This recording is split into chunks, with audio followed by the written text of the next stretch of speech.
سبيل الدموع سبيل مريح. اب آپ دیکھیں کہ روزہ رکھ کے خاص طور پر دعا قبول ہوتی، خصوصاً افطار کے وقت وہ دعا رد نہیں کی جاتی، اس لیے اس وقت خصوصی طور پر دعا مانگنے کا اہتمام کرنا چاہیے.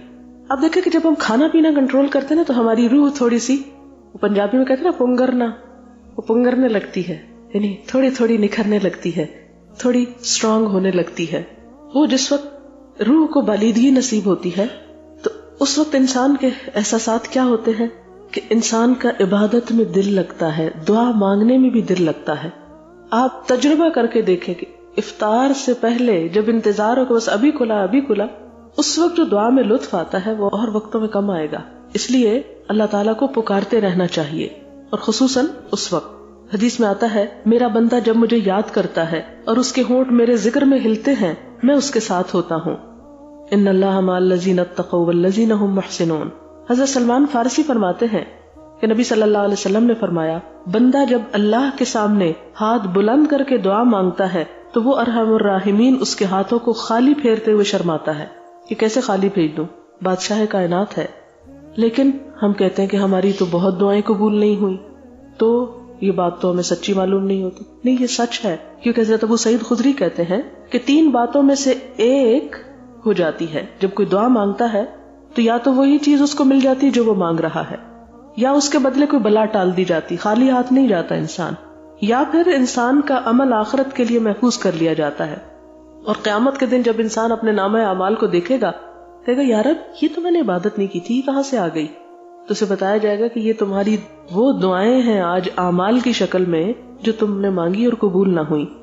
اور دعا کو تمام عبادتوں کا نچوڑ بھی تو کہا گیا، الدعاء مخ العبادہ، مغز ہے سب عبادت کا، سب عبادت سے بڑی عبادت ہے. اور جو اللہ سے نہیں مانگتا اللہ تعالیٰ اس سے ناراض ہوتے ہیں. اس سے مانگنا اس کو پسند ہے، وہ دے کے احسان نہیں جتاتا. لیکن دعا کی قبولیت کے لیے شرط ہے. وہ کیا؟ قرآن پاک میں آتا ہے الیہ یصعد الکلم الطیب والعمل الصالح یرفعہ. پاکیزہ کلمات اس کی طرف جاتے ہیں، یعنی اچھی دعائیں انسان کی قبول ہوتی ہیں، لیکن عمل صالح اس کو اوپر لے کے جاتا ہے. اسی لیے روزہ ایک عمل صالح ہے. اس کے بعد جو دعا مانگی جائے، قرآن پڑھنے کے بعد مانگی جائے، نماز پڑھنے کے بعد جو مانگی جائے، حج عمرے کے موقع پر جو دعائیں مانگی جائے، وہ عمل صالح کے بعد دعائیں ہوتی ہیں. تو وہ عمل صالح کی وجہ سے دعائیں فوراً اوپر پہنچتی ہیں. یہ حکمت ہے. اور کیا چیز دعا کی قبولیت میں رکاوٹ بنتی ہے؟ رزق حرام. حدیث میں آتا ہے آپ صلی اللہ علیہ وسلم نے ایک شخص کا ذکر کیا، یطیل السفر، جو لمبے سفر سے آتا ہے، یمد یدہ، اپنے دونوں ہاتھ پھیلاتا ہے، الی السماء، آسمان کی طرف، کہتا ہے یا رب، اے رب، اور اس کے بال پر گندا حال ہے، یعنی خوب سفر کی علامت ہے اس پہ، لیکن کھانا اس کا حرام، لباس اس کا حرام، حرام پہ وہ پالا گیا. فَأَنَّا يُسْتَجَابُ لِذَلِكَ، اس کی دعا کہاں سے قبول ہو؟